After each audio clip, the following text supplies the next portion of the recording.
Hello po ulit sa mga FB friends. At ito na po ang huling series po ng pagbibideo ko po dito sa Shidari Sakura. Kung naipakita ko po sa inyo before yung buko pa lang or buds pa lang po yung mga bulaklak hanggang sa naging bloom na bloom po siya. At ngayon po ang gusto ko po ipakita sa inyo na almost 50% lagas na po yung mga petals ng Shidari Sakura. At gusto ko po ipakita sa inyo na ano na po siya, naglalabasan na po yung mga dahon niya kapalit po ng mga bulaklak. Ito po, tingnan po natin. Yan, kung nakikita po nyo, lagas na po yung petals niya, tapos umuuspong na po yung mga dahon niya. Yan po siya.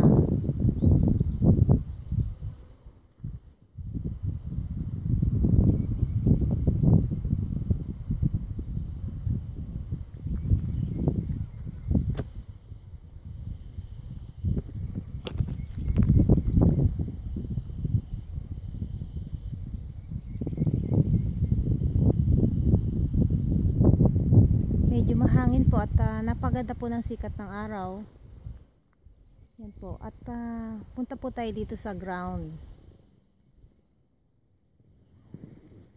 Gusto ko pong ipakita sa inyo yung mga nalagas na mga petals. Andyan na po silang lahat sa ground. Yan po. Yan lang po ang isang nakakalungkot, na dati tinitingala mo yung mga bulaklak, ngayon po yung mga petals niya ngayon na po sa lupa. So talaga pong ganon, nakakalungkot man, wala po tayong magagawa. Next year na lang po uli. Yan po, may harang po ditong PC yan, ayan o. Yan, paikot po yan. Yan. At saka kung naririnig po nyo, may mga huni-huni po ng ibon. Yan po.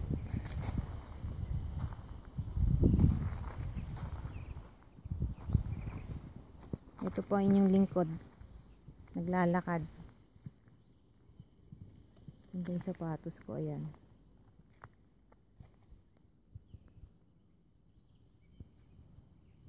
Yan po. Meron po dong gripo. Alam niyo po dun sa may gripo, nakakatawa po kasi may mga laglag na petals ng Shidari Sakura. Tingnan po natin. Yan po, oh. Ang ganda niyan tingnan.